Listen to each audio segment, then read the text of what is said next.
Welcome to an episode of Inner Work Guides, Alchemical Gnosis, Yoga of the West. I'm your host, John H. Reed III. Let's get to it.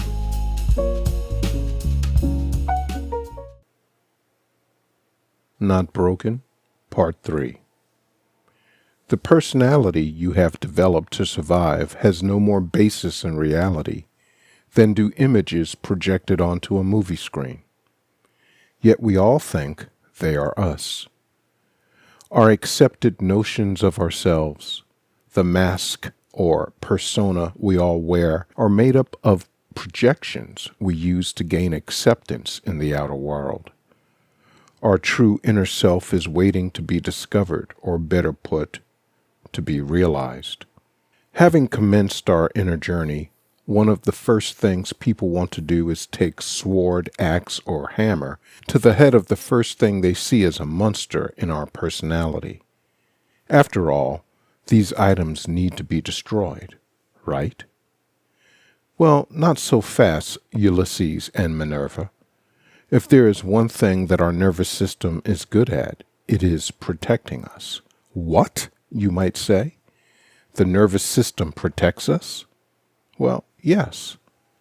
Besides sending signals throughout the body about what is going on within the body, it also interprets and unconsciously reacts to the information that the sense organs relay about what is going on outside of the body.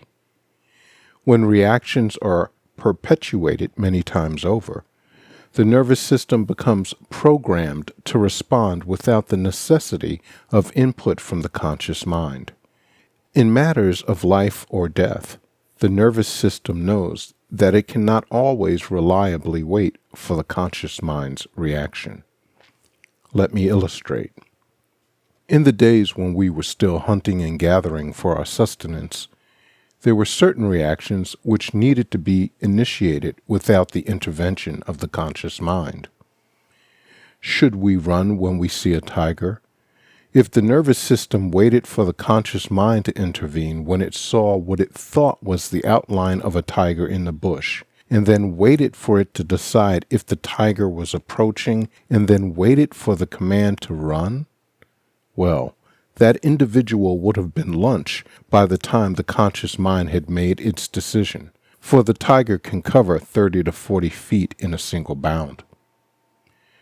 So a tiger is one thing, but how and why would our nervous system protect us from ourselves, from our own efforts to change?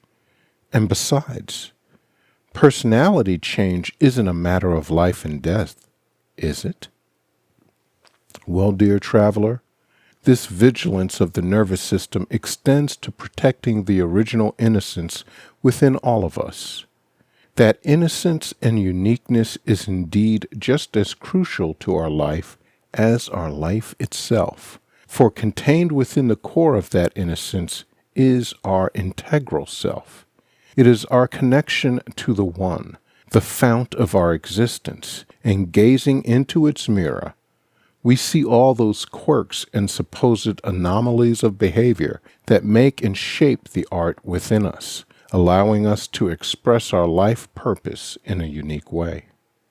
Unfortunately, aspects of this true innocence have been questioned and ridiculed by those whom, and especially in our formative years, those whom we were dependent on for our very survival.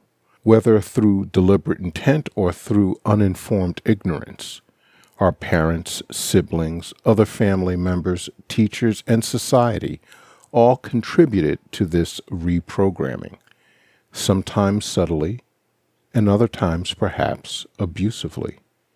We were programmed to understand what was acceptable if we wanted to survive. We could not act like this, think like that, or say those words. We instead needed to do this or that to conform and gain approval from the family unit and, of course, the larger society. And so you see why a self-initiated personality change can be treated by the nervous system as a threat to your own survival. Your personality has been deliberately created and allowed by your nervous system to subsist because it has gotten you thus far. Just as it is, it reminds you. You're alive, aren't you? Your caretakers fed you, did they not? They gave you affection in exchange for obedience, did they not? Even when they didn't, we found our own way to acquire sustenance and affection. Societal economy provides for you the way you are, does it not? And it will provide even more for us if we ascribe to and put forth the effort to perpetuate its values, will it not? Your religious beliefs have appeased you thus far, have they not? They coax you towards your heaven and scare you from your hell, and you're a better person for it, aren't you? All of this has gotten us thus far, and yet you have the audacious insanity to even approach the threshold of change? Alter even one core belief, reprogram even one of my trained reactions, and we could be rejected by our religion, our society, and our caretakers all at once. I ought to kill you myself for even toying with the idea. And don't even speak of unleashing your original innocence from its prison. Don't even think of removing even one piece of its heavy armor. It is caged, yes, but it is safe. It is weighted down, but it is protected. Uncage it, strip it of its protection, and God help you in your state of vulnerability. You will be obliterated within an hour. You will lose your life and your innocence, and I will no longer be able to make certain you go on. To be continued. Thank you for listening to this episode of Inner Work Guides Alchemical Gnosis, Yoga of the West.